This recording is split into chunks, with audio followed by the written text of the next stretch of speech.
the desire to create and the inherent, musical strength of the African people, of the slave people at that time, they started, frankly, beating on anything they could think of. And they came from, biscuit tins and small caustic barrels that they would just strike with a wooden stick and eventually create one or two kind of discernible pitches. By the 1920s, they had a 4-note instrument called the ping pong, which was, again, 4 not real specific pitches. And through 1920 through World War II, they developed incredibly rapidly.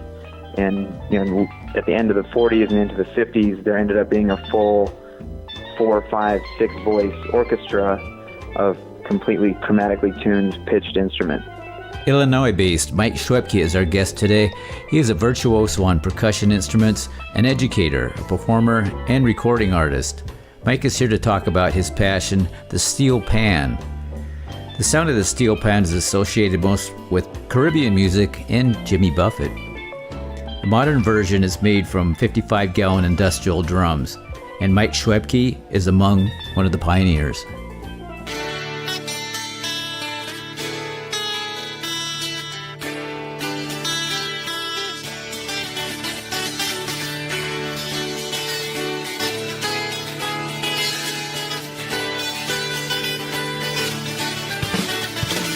Welcome to the Better Each Day podcast radio show with Bruce Hilliard. Today and every day, reaching out for innovative ideas in every way. Today's show is brought to you by your future. It comes with a lifetime guarantee. Make a better each day now, baby. Better in every way. So if you could tell me a little bit about yourself, that would be wonderful. Yeah. I'm a steelpan musician. I play the soprano steelpan, which is an instrument of Caribbean origin, and I play everything I can possibly play on the steelpan. My life's mission is to continually grow the breadth of what is possible on the instrument.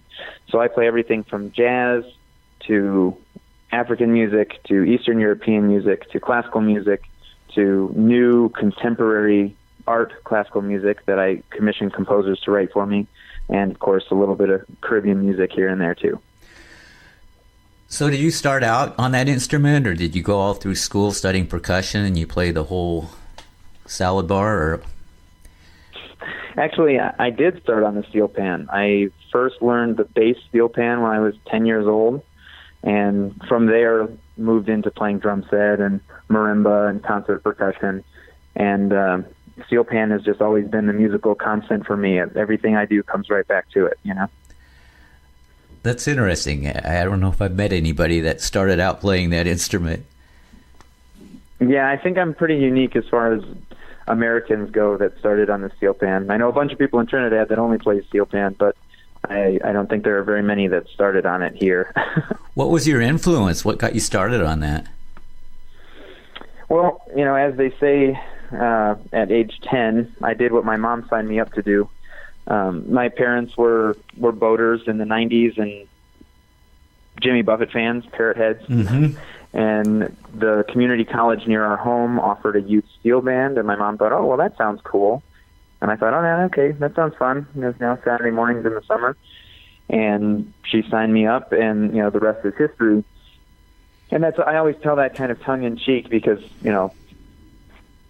Jimmy Buffett trop rock style music is so far away from what I typically do, but Robbie Greenidge, the steelpan player for Buffett, is an incredible musician. Perfect pitch, amazing jazz vocabulary, arranger for the steel band competition in Trinidad, and just an incredible musician.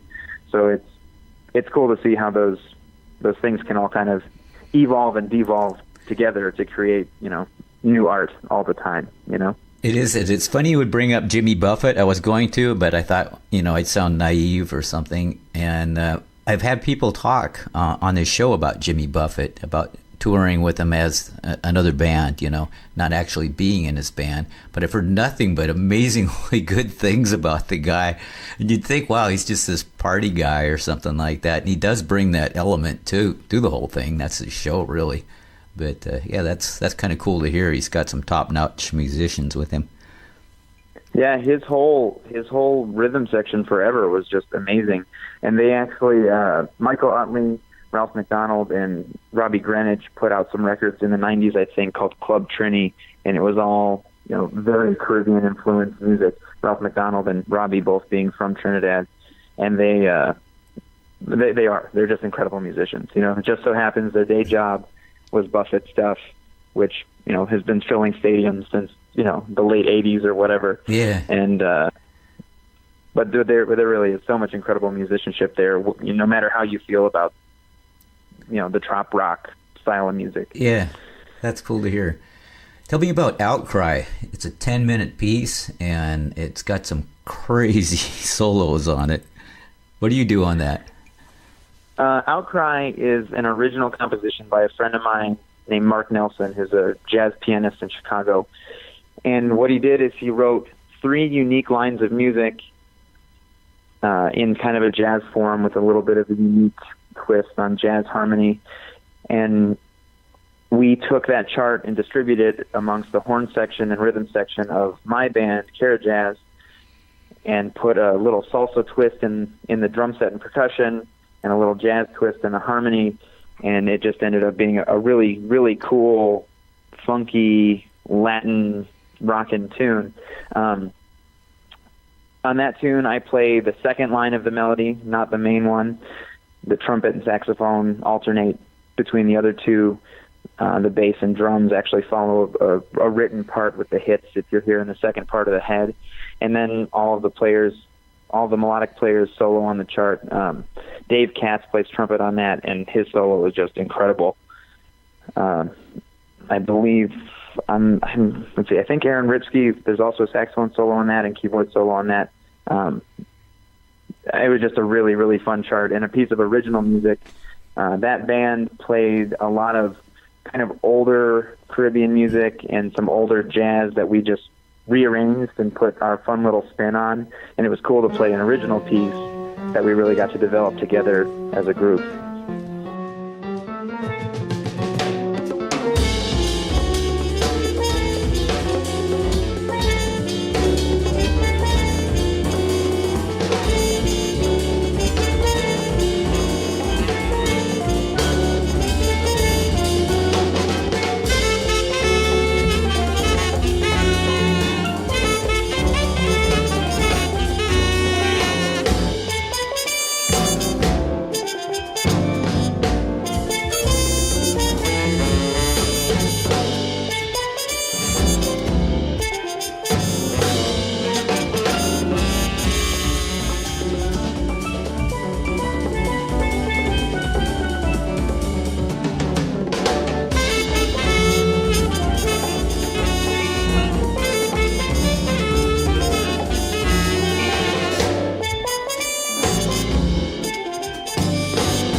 So did you do that in one take, or it's it's amazing. Yeah, that's actually a live recording. Oh, that's one take. That's one take. It's pretty cool. Why don't we talk about Cookpot? The band's called Paa Kow. Yeah, Paa Kow is a drummer from Ghana who is also a composer and bass player and just another all-around incredible musician.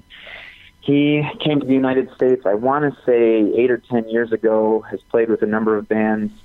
He's primarily a drum set player and singer, That's what he does on that album. And he writes these really cool, very, very funk and pop and high life influenced tunes that have such a strong African root to them that it's just incredibly engaging music to play.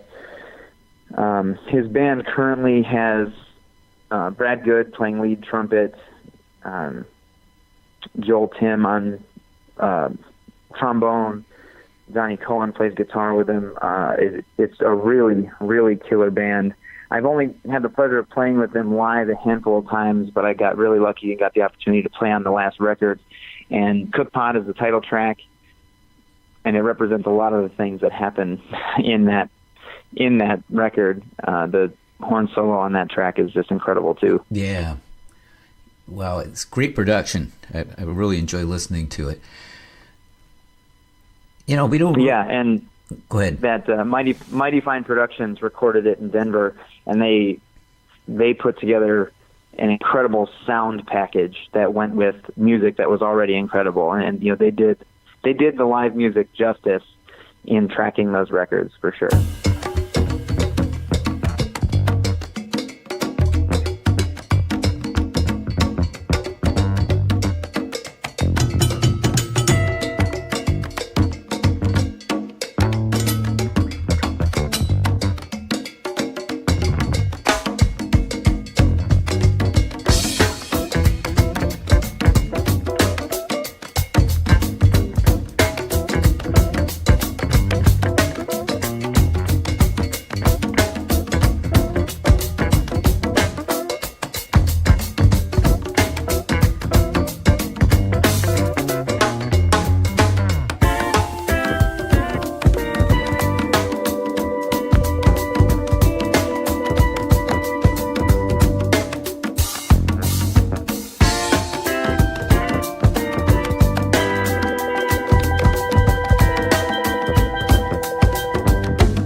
like I said, my whole musical goal is to expand what people perceive as possible on the steelpan instrument. I've got a YouTube channel that has a bunch of classical music pieces that have been written for me. YouTube.com/Schwebke Music. My website shows a huge variety of different work that I've done. I did a project last weekend in LA where we recorded Rush covers with an LA rhythm section with Mike Portnoy was playing drums, and which is significant for anyone who follows drummers. Mike Portnoy's kind of the guy. He was the drummer in Dream Theater and is really, really well known. So that's really the biggest part of my mission, is making sure that people understand that the steelpan is not just an instrument of calypso, but an instrument of the world. It is a contemporary instrument that is capable of doing whatever we set our minds to, That's the coolest thing you can do. In our lifetime, probably more global music has existed in that, everybody can interact with each other more than any time in history. What are your thoughts on that? Yeah, absolutely. I mean, I played in Trinidad in 2015. They have a national steelpan competition every year, and it's a huge tradition. They take a pop song in Trinidad, a calypso or a soca tune, and they arrange it for 120 steelpan players. And they do it in kind of a classical form where they play the melody and then they develop it, and it gets really intense and really fast and really technical. But because of modern technology and because of our connections, and the ease of access connecting with people, I was able to get the music in advance, learn the chart, go down and rehearse for a week, and then play in the competition. And since then, I've been able to keep in touch with all these incredible musicians that I met there and share my music and check out the new projects that they're working on. And that's really, really an incredible experience. And, Paa Kow's music is a great example of global music. It's influenced by so many things and so many identifiable things. He was famous as just a high life drummer in Ghana, which is, their popular music style. And he toured with jazz musicians in the United States, and that little bit of jazz vocabulary found its way into his compositions. And then he started playing funk, and that found its way into his compositions. And then he started trying to deliberately combine stuff, and that created kind of a whole new magical thing. And, we're really lucky in our contemporary day and age to be able to do stuff like that and to be able to connect with you. He is a great example. I read your bio and read your story, and I think it's really cool that, you've circled back to music as kind of your foundation and your artistic output, no matter what, you've come through in life. And here we are. I'm calling you from New Mexico. Half the time I'm based in Chicago, and we're still able to connect and talk music and share each other's art, with the world. That really kind of sums up the whole concept of this show, really. I thought it would be great to have a community of just everything from seasoned top-notch guys down to, beginners that just kind of have a dream, because I think all that interacts well, too. And, we all started out somewhere in a garage or wherever, just kind of pounding on stuff, probably driving our parents nuts. And and it develops into something huge that I think maybe speaks beyond the spoken word. I think music's so universal. We haven't even scratched the surface of it, I think. Yeah, and that's the cool thing about, commissioning these classical music composers that I've had write for me for Steelpan. Most of them, before I talked to them, had never really heard about Steelpan. Or if they had a really specific preconceived notion as what was possible. And one of the pieces I premiered last month as a guest artist at my alma mater was a piece for Steelpan and string quartet. Mm-hmm. That's not a combination you see very often.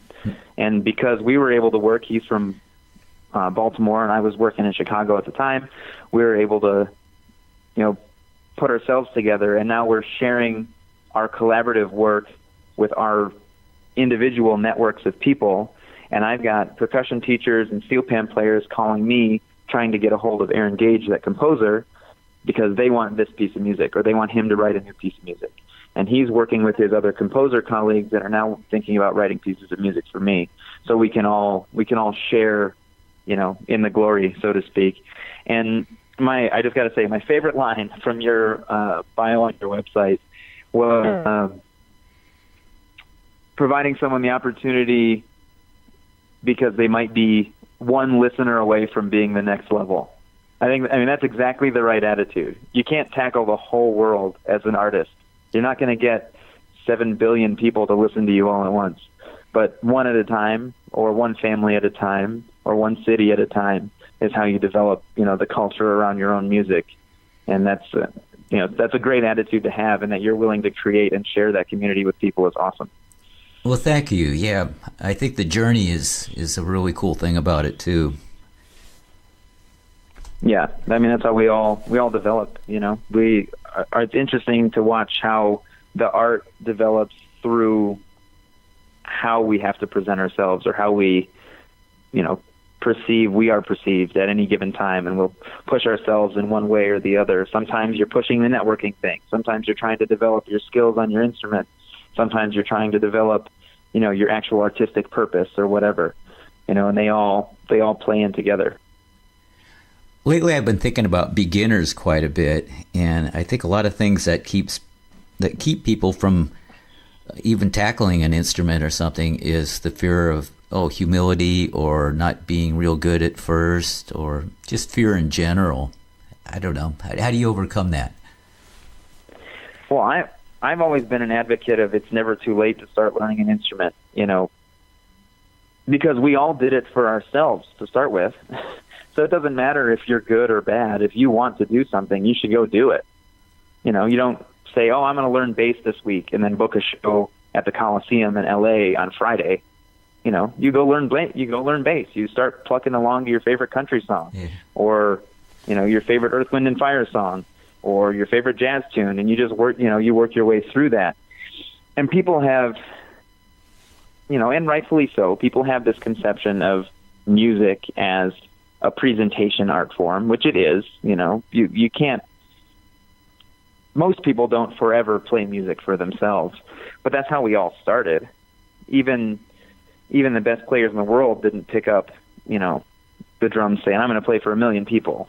That came later. First it was, wow, this snare drum sounds really cool. This is fun. It's very pure.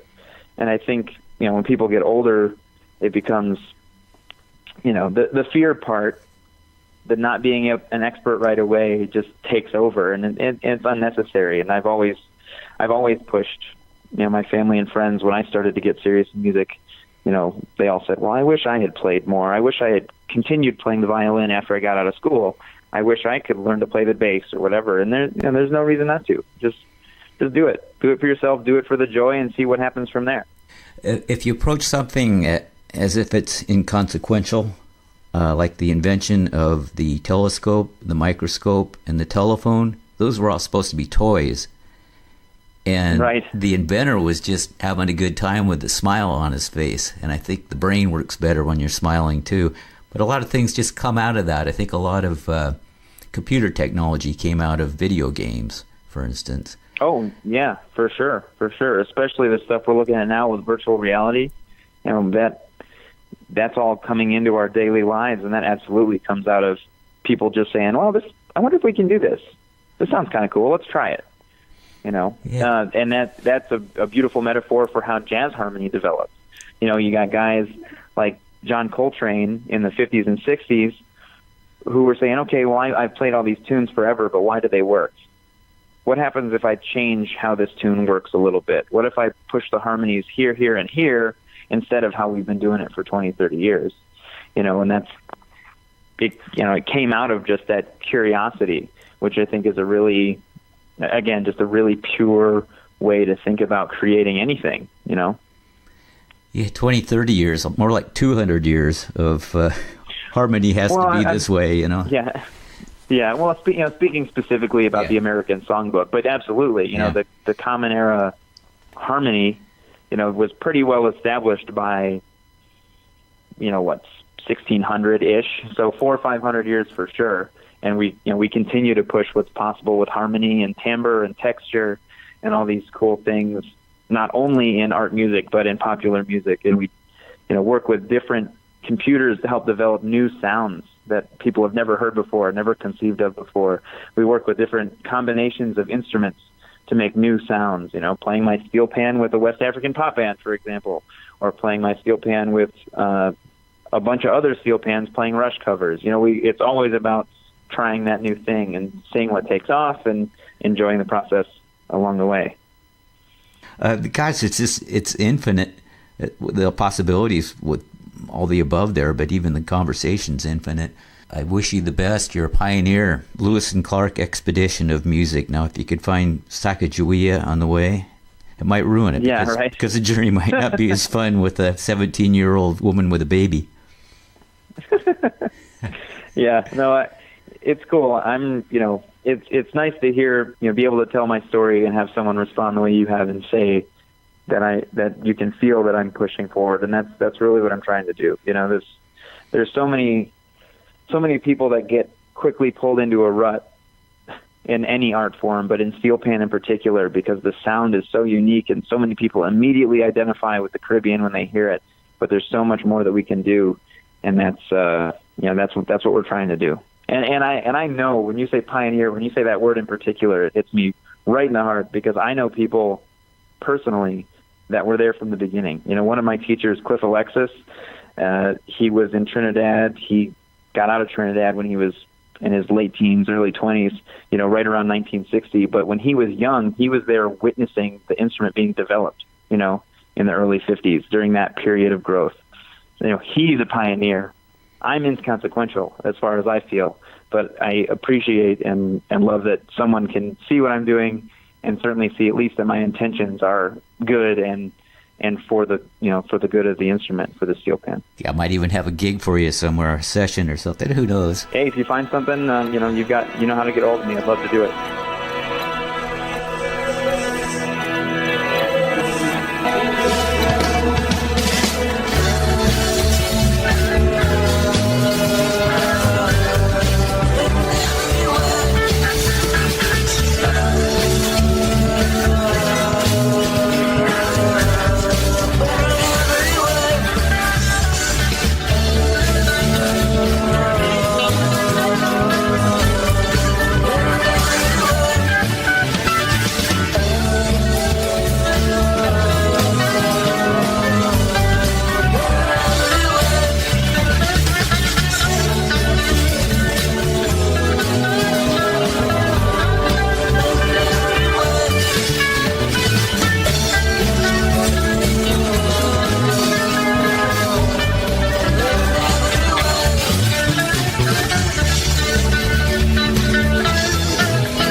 Listening to the Better Each Day podcast radio show with Bruce Hilliard. We'll be back with a new horizon, but until then, honor the future. It comes with a lifetime guarantee.